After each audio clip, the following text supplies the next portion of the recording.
안녕하세요. 인테리어를 사랑하는 남자 인사남TV의 조찬 대표입니다. 여러분 그동안 잘 지내셨나요? 자, 오늘은요 많은 분들이 궁금해하셨던 이 신축 아파트냐 구축 아파트냐, 요 신축과 구축 아파트의 서로 다른 인테리어의 차이점, 그리고 또 그 핵심 꿀팁에 대해서 알려드릴 계획입니다. 신축 아파트와 구축 아파트는 인테리어를 하는 그 접근 방식이 좀 다르기 때문에 실제로 어떤 부분을 좀 유의하셔야 되는지 그 꿀팁을 알려드릴 테니까요, 끝까지 시청 부탁드리겠습니다.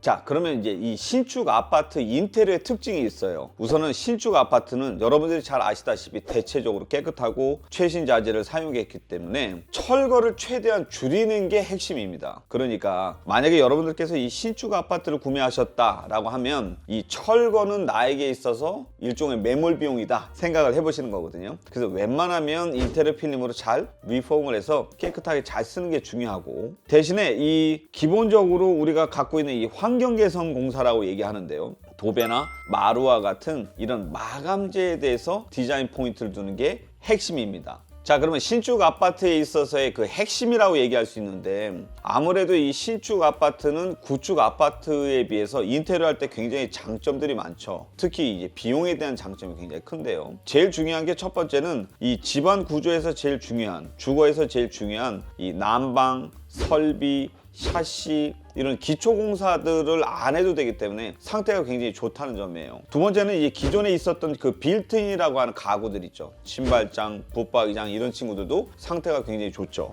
또 세 번째는 어때요? 이 기본적인 구성을 해놨던 천장이라든지 벽체라든지 바닥 이런 부분들도 아주 건강하고 상태가 좋다라는 장점이 있습니다. 또 마지막으로 요즘 신축 아파트들은 대부분 이 레이아웃이라든지 수납 이런 것들이 다 최신 트렌드로 잘 반영이 되어 있기 때문에 안정적으로 수납을 쓸 수 있다는 것도 좀 안심이 될 수 있다, 이렇게 볼 수 있거든요. 자, 그러면 이렇게 많은 장점들이 있는 신축 아파트라 하더라도 여러분들 유의할 점들이 좀 있어요. 우선은 아까도 제가 말씀드렸던 것처럼 신축 아파트를 할 때는 지나치게 많은 철거를 하는 건 오히려 비용을 많이 증가시킬 수 있기 때문에 조심하는 게 좋겠다라는 거는 좀 유의점이 됩니다. 또 아무리 신축 아파트라 하더라도 꼭 필요한 인테리어 개소들이 좀 있는데요. 예를 들면 기본적으로 말씀드렸던 도배라든지 마루라든지 필름, 그리고 조명 정도는 웬만하면 좀 과감하게 투자하는 게 좋겠다, 이렇게 말씀을 드리고요. 또 여러분들 중에서는 이 비용을 좀 아껴보려고 부분 인테리어 하더라도 어떤 부분들을 좀 작게만 사용하는 경우들이 좀 많거든요. 예를 들면 도배를 하게 되면 전체 공간을 다 도배를 하면 되는데, 뭐 방만 도배를 할게요, 아니면 거실만 도배를 할게요, 이런 찔끔찔끔하는 부분 도배. 또 마루를, 바닥을 바꾸게 된다고 해도 그냥 거실이든 방이든 전체를 다 하면 되는데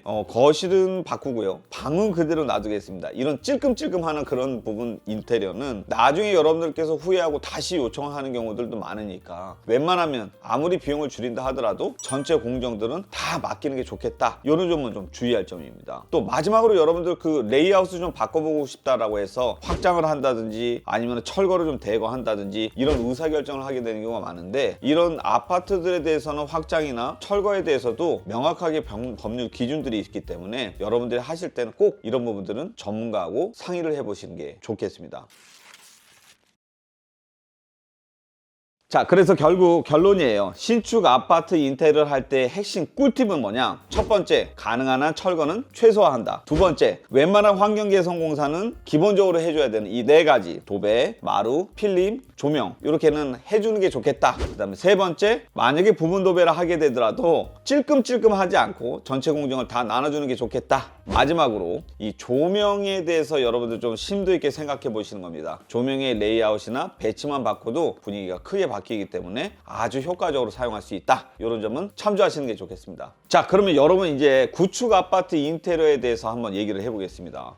아무래도 이 구축 아파트들은 오래된 자재, 설비, 전기 배선 이런 것들이 많기 때문에 공사 범위가 굉장히 넓어진다는 점, 공사 범위가 넓어지기 때문에 실제로 여러분들이 공사를 할 때 그 난이도도 높아지고 그리고 비용도 굉장히 많이 발생을 한다는 점이에요. 대신에 장점이 또 있을 수 있는데 기존에 있었던 그 철거해야 되는 공정들이 많아서 철거를 대거해내게 되면 레이아웃을 바꾼다든지 또 여러분들이 원하는 그 라이프스타일에 맞는 개성 있는 인테리어를 해낼 수 있다는 점은 큰 장점이 될 수 있습니다. 그래서 이런 부분들을 좀 따져봤을 때 여러분들이 구축 아파트를 구매한다라고 하면 비용이 좀 많이 들어갈 수 있겠다라는 거를 미리 예상을 한번 해보고 또 시간이 지나서 이 나중에 인테리어 비용이 상쇄될 수 있는 즉 좀 환급성이 좋은 아파트를 구매하는 것 이런 부분들은 좀 지혜를 갖고 잘 보시는 게 좋겠다 이런 점은 좀 추천드립니다. 자, 그러면 구축 아파트를 인테리어 할 때 여러분 어떤 장점이 있을까요? 아까 앞서 말씀드렸지만 구축 아파트 같은 경우는 대부분 비용도 많이 들어가고 공사 난이도도 좀 어렵고 이런 부분에 대해서 좀 단점을 많이 말씀드렸는데요. 구축 아파트 인테리어를 할 때 가장 큰 장점이라고 한다면 과감한 철거를 할 수 있기 때문에 기존과는 좀 다른 레이아웃, 기존과는 다른 어떤 선과 면 정리를 통해서 여러분들이 원하는 좀 개성이 있는 그런 스타일리시한 디자인을 해낼 수 있다. 이런 건 좀 장점이 될 수 있습니다. 자, 그러면 이제 이 구축 아파트를 여러분들께서 만약에 인테리어 하시게 된다고 하면 상대적으로 주의할 점들이 굉장히 많아요. 그래서 여러분 끝까지 좀 잘 시청을 해주셨으면 좋겠는데요. 우선 구축 아파트를 여러분 인테리어 하신다라고 하면 디자인보다는 기능성을 먼저 포커스를 맞춰보는 거예요. 좀 더 쉽게 말씀드려서 샤시, 단열, 난방, 설비, 배관, 전기 배선 이런 집이 가지고 있는 고유의 그 기능적인 측면들이 제대로 잘 작동을 하는지를 확인해서 이 부분부터 먼저 수리를 해주는 게 중요하겠다 이렇게 보시면 되고요. 또 두 번째는 여러분들이 이 철거를 하게 될 거니까 좀 기왕에 하는 거 철거를 좀 과감하게 해내야 된다 이런 생각을 하시고 철거를 많이 요청하는 경우들이 많은데 실제로 철거를 하더라도 철거를 할 수 있는 친구가 있고 철거를 하더라도 신고를 하거나 법률적으로 충분하게 검토를 해야 되는 그러니까 조심해야 되는 철거들이 있기 때문에 이런 부분들은 사전에 꼭 전문가하고 상의를 해보는 게 좋습니다. 자, 그 다음에 이제 마지막인데요. 아무래도 구축 아파트들은 노후가 된 아파트다 보니까 소음도 심하고 또 공사를 하다 보면 뭐 누수가 생길 수 있거나 이런 부분들이 굉장히 취약하거든요. 심지어는 워낙 구축 아파트 인테리어가 많기 때문에 민원들도 굉장히 많습니다. 그래서 이웃 간에 사소한 마찰이 일어나지 않도록 조심하는 것도 중요하고 또 이런 이웃에게 피해를 주지 않도록 꼼꼼하게 체크하면서 공사를 진행하는 거 굉장히 중요하다. 이 점은 참조하시기 바랍니다. 자, 그럼 여러분 구축 아파트 인테리어 핵심 꿀팁에 대해서 말씀드릴게요. 앞서 말씀드렸던 대로 그 집에 대한 고유의 기능이죠. 샤시, 난방, 배관, 설비, 전기, 그 다음에 여러 가지 기초공사들 이런 부분들에 대해서 제대로 잘 정리가 되어 있는지 이 부분에 대한 자원 배분이 우선순위가 되어줘야 된다는 점이에요. 자, 두 번째는 철거를 하더라도 어차피 철거를 많이 하니까 좀 과감하게 해보자 이런 생각보다 법률적으로 문제가 없는지 공동주택관리법상 남한테 좀 피해가 되지 않는지 이런 부분들을 전문가하고 꼼꼼하게 따져보는 게 좋겠다 이 점에 대해서 말씀드리고요. 마지막으로 여러분들께서 철거를 좀 자연스럽게 많이 해내게 되면 전체적인 동선, 레이아웃 그 다음에 어떤 디자인적인 부분에 대해서도 선이나 면 정리들이 좀 쉬워지기 때문에 획기적으로 좀 동선이나 레이아웃을 바꿔봐야 되겠다 이런 점들은 전문가하고 좀 상의해서 참조해 보시면 좋겠습니다. 자, 그러면 여러분 간단하게 비교해 볼까요? 구축 아파트와 신축 아파트의 그 인테리어 아파트 공사의 비용의 차이 많은 분들이 굉장히 많이 궁금해 하실 건데요. 이 부분에 대해서는 저희들도 그 기준이 명확하지 않기 때문에 얼마나 다릅니다 라고 말씀드리긴 좀 어려워요. 다만 우리가 조금 추론을 해볼 수는 있죠.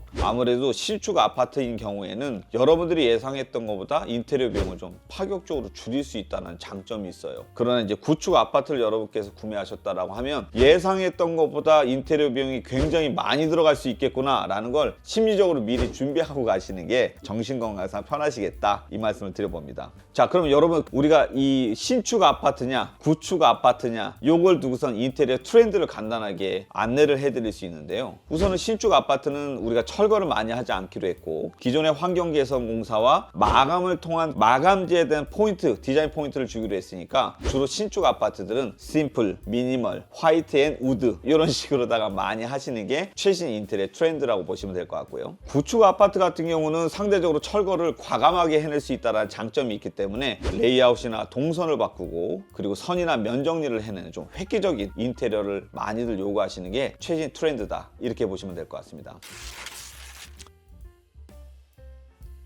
여러분 오늘은요 그 많은 분들이 질문을 해주셨던 신축 아파트 그리고 구축 아파트를 인테리어를 할 때 어떻게 접근하는 게 좋겠느냐, 그리고 또 어떤 부분을 좀 유의하는 게 좋겠는지 이런 꿀팁에 대해서 말씀을 드렸었는데요. 여러분들께서 구매하시는 신축이냐 아니면 구축이냐 이 아파트에 따라서 오늘 저희들이 드렸던 이 정보가 여러분들에게 좀 도움이 되셨으면 좋겠습니다. 앞으로 인싸남TV는 더 좋은 정보 그리고 또 여러분들에게 더 이득이 될 수 있는 좋은 정보를 갖고 찾아뵙도록 하겠습니다. 감사합니다.